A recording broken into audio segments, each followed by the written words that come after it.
Hello and welcome back. I'm Margaret Espahani. I'm here with Sister Shireen from Brahma Kumaris. Welcome, Shireen. Hi, Margaret. I love these exercises we're doing. They're fantastic. Today we're going to talk about the soul senses and the importance of Conquering the senses. Conquering the senses. So today we're going to talk about nose and what we can do to help sort of strengthen our awareness around the nose. So share with us a little bit, please. This is actually a very simple exercise. And the reason why I call it simple is we kind of detach our sense of smell. Smell, detach, smell, detach, smell, detach. Okay. Okay? And why we would need to do that is all the senses, no? Like, remember I was talking about this horse-drawn carriage? Mm-hmm. That there is visualize, imagine a carriage, beautiful carriage. Imagine a driver in the front, a rider or whatever that's called, and imagine 5 horses in front. Yes. And so those 5 horses are your senses. Correct. And the driver is you, and the carriage is the body. Yes. So if 1 or 2 of the senses are going out of whack, then the whole carriage goes out of whack and the driver gets very stressed. Yes.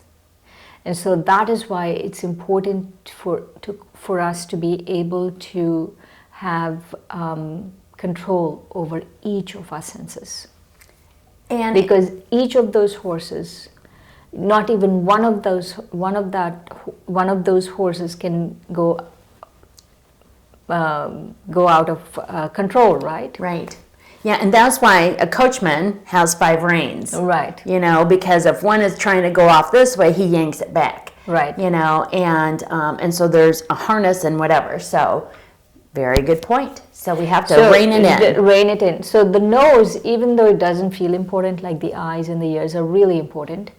Like I've heard that the ears, when you pass on, that's the last sense for you to lose. Like even when people are in coma, they can hear what's going on.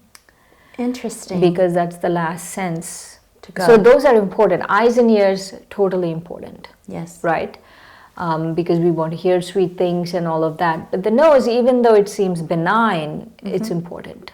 Okay. It's important because even though it could be one of those horses that's in the middle and not like the controlling horse, it's still very important that we are able to control it. Right. I think sometimes that, our sense of smell sometimes influence how we think about things, because we have smelled something either really delicious like an apple pie or a peach cobbler that's just I want to eat it. Yes, and it's so delicious and it's aromatic, or even a lavender candle that just makes you calm and relaxed. Or you have a foul odor from a car that's whatever, or gas that's leaked, either from a human or an appliance. And so they automatically make one think a certain way. Yes, they make one think a certain way. And I've heard that most of our sense of taste actually comes from our sense of smell. Yes, I can understand that. You just have 4 kinds of taste, 4 tastes, like sweet, bitter, sour, like that. But you have 23 or 24 different smells, or, the primary smells. Oh, that's very interesting. And these are primary smells, and then the combination of those is amazing too, right? And so the nose is important. The nose is important, but it doesn't feel important, but it's important because we have to be able to be self-sovereign over all of the horses, all of the 5 senses. Okay, well, very good. Well, walk us through an exercise to help us sort of detach from that, please. Take a deep breath. Breathe in and out. Again, breathe in and out. And now, when you breathe in, I want you to smell the ambient fragrance in your room. Here in this studio, it's smelling lovely because of the candle. Thanks. And because of Margaret too. I'm just teasing. And so breathe in and smell the fragrance.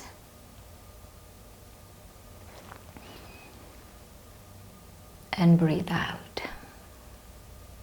And now, I want you to breathe in while being aware of yourself as a soul. Now remind yourself and become aware of yourself as a soul, as light. The thinking, feeling being in this body.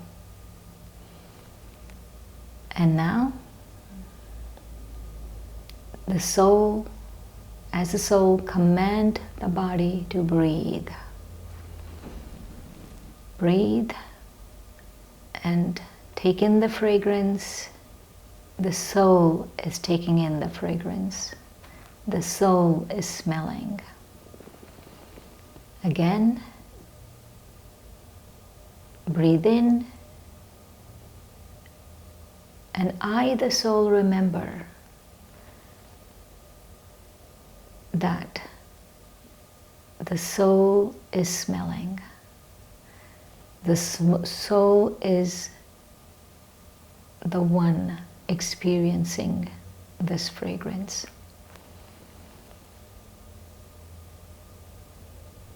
Now become detached. The way you become detached is just become aware of yourself as a soul and forget about all the fragrances, everything around you. So breathe in and take in the fragrance, and now become detached.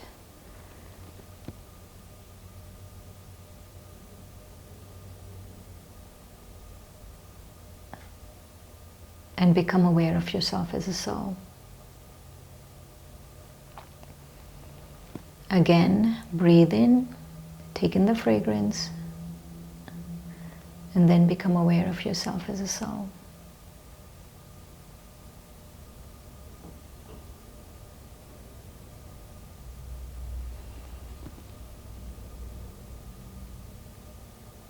And you can do this anytime, anywhere.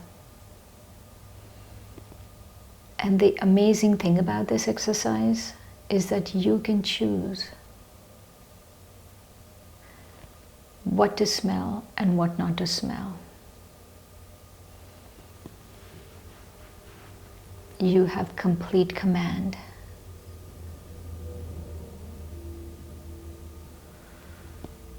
And with that powerful thought, let's come back to this room. Om Shanti, I am peace.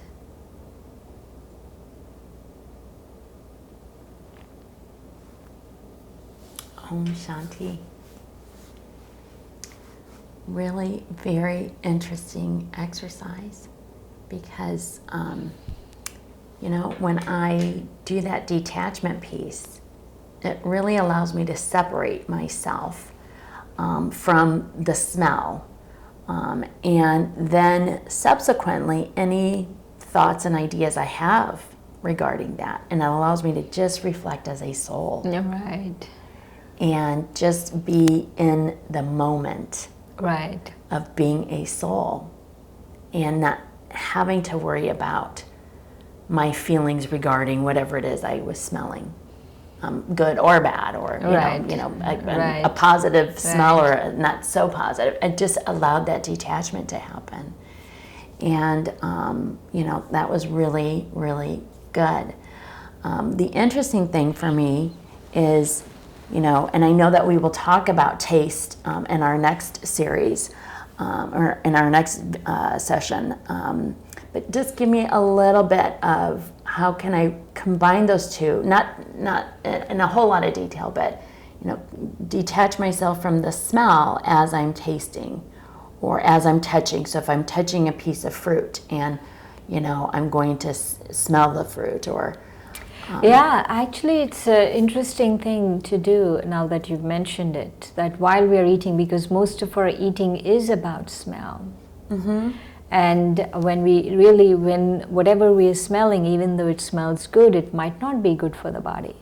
Like, Right. let's say if I'm smelling a wonderful apple pie and I have diabetes, it's not good for me to keep eating apple pie. That's exactly right.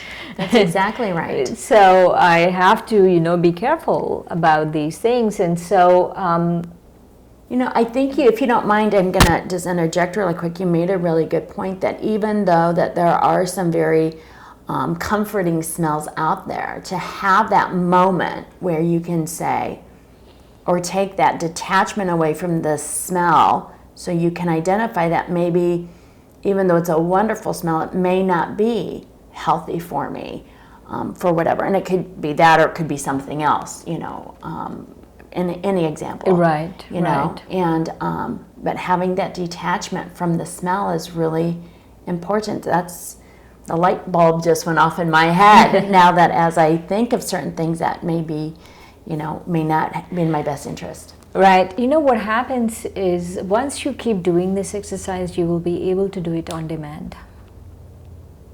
And so it's something that you build. You can build equity into this detachment. And then finally, when you really need it, you'll be able to say, no, I'm not going to smell this. Right. Like the butter on the popcorn at a movie theater. Right. We all know that's like a carcinogen, and Right. it tastes so good, Right. but it's so unhealthy. So next time I'm going to even visualize not smelling the butter Right. on the popcorn. Right. So very good, Shireen. So this command, no, you're really in control. And it's such a good feeling to be in control of something. Yes. It's not like you're just slave to your sense of smell. Like every time you smell something, like popcorn, you have to eat it. Like, no, I should have control over this. I think that that's even a stronger point to make, that you can use your sense of smell or to, I don't know if I'm saying this right, use it or not use it, if you will. Maybe Exactly. not use it. You don't need to smell this. Right. Not use it and detach yourself from it so it doesn't become, a harmful thing for us. Right. Ultimately, that I have command. And that's what is so exhilarating for me, is I have command. Yeah. Like we always want control over physical things, right? We don't want, we are going through hurricane season right now. We don't want this hurricane to come, or we don't want that to happen, and we don't want that to happen. But really, I have control where it counts. Right. Yeah. That's really an interesting sort of ideology. I've never, this is the first time in Soul Fitness that I can actually have a good understanding about the five senses, in particular the nose, and even though it may be the least used out of all of them or whatever. The most used. or the most used, yeah, yes. on either way, and how it influences us. Right. And It really influences us. All of the senses really influence us. They really influence us. Because there are times, like let's say this particular candle. For years I've been using this particular fragrance from, she's a small local boutique candle maker. And, but when I smell it, I'm reminded of all of the memories that happened whenever this candle was lit. Okay. Well, absolutely fantastic, Shireen. I really appreciate you, identifying how our nose and our sense of smell is beneficial, but at the same time, not relying so much on it, detaching ourselves from our sense of That smell. I have command, And I'm not a slave to it. That's exactly right, that we are not a slave to our sense of smell. I can detach from my sense of smell and remember that it is I, the soul, that's actually doing the smelling. Thank you, Shireen, once again. Thanks, Margaret. Fantastic.